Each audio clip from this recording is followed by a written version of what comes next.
I were to quote from the Epistle of Ephesians, that incredibly beautiful section about, for there is one physician of flesh and of spirit, generate and ingenerate, true life and death, Son of Mary, Son of God. That beautiful description of the really the hypostatic union that is found in that letter. What if I were to cite that against a real sharp Muslim, and they were to challenge that actually can be traced to someone who lived in 107 to 108? How are you going to back that up? What evidence do you have? Antioch was destroyed. What year was that? Like 115 by an earthquake, and was rebuilt, and pretty much anything from the first century got buried, and all the archaeological digs at Antioch have not brought up any references to Ignatius. And so archaeologically, you just don't have any contemporary stuff. The other references I mentioned earlier, Polycarp, Eusebius, Irenaeus, there are questions concerning that, though that's very important. You dig into it. But the vast majority of the evidence for the existence of Ignatius is his actual epistles. And so if you have questions about that, how are you going to actually handle that when you're dealing with a Muslim, when you're dealing with an atheist? In 2010, I debated Dr. Price at a CRI event. And that was a fascinating debate. And Bob Price pushes Ignatius, or the Ignatian epistles, back to about between 150 and 180. Now, he doesn't do that because of the current discussions that we were mentioning earlier. It's not due to recensions and stuff like that.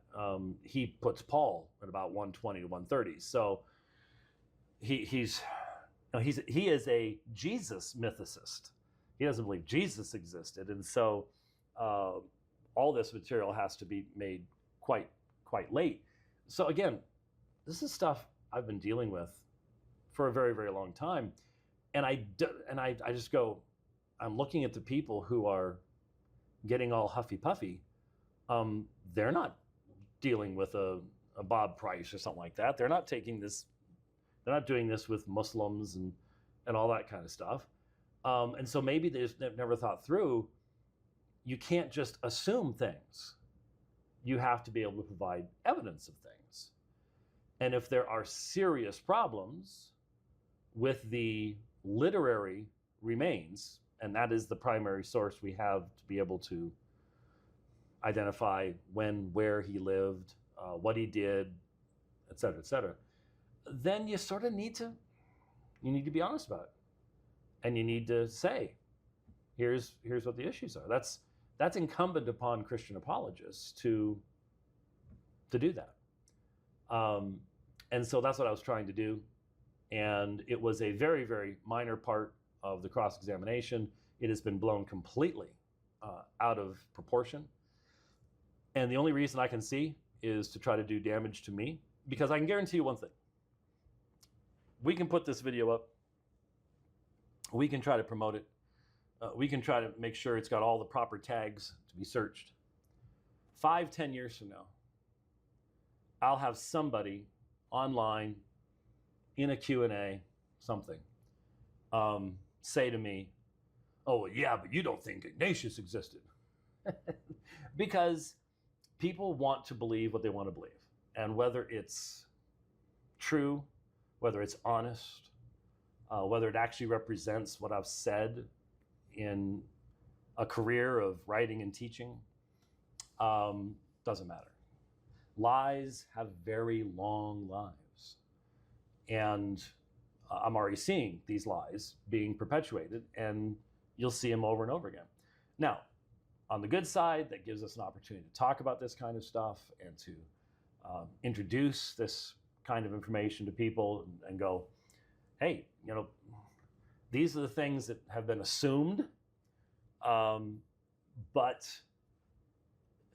honestly, and this is another thing that's important to say, I want Ignatius to be 107 to 108. I want the genuine epistles to be the genuine epistles because I love them. I've memorized portions of them.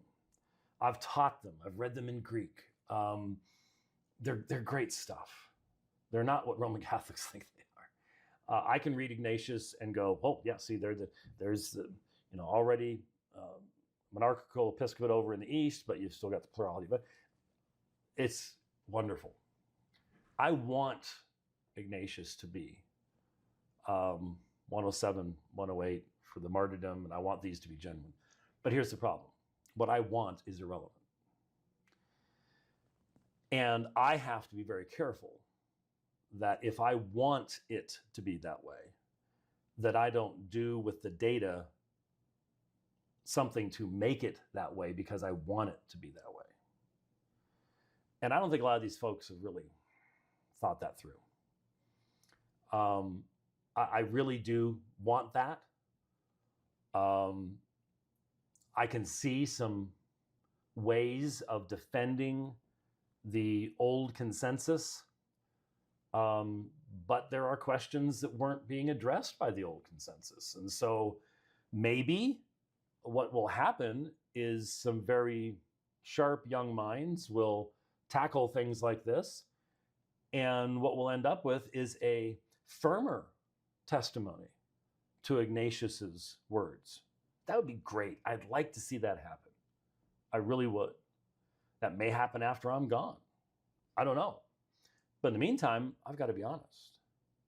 In the meantime, that text still doesn't say what Roman Catholics say it says. Okay? So the piling on going on the web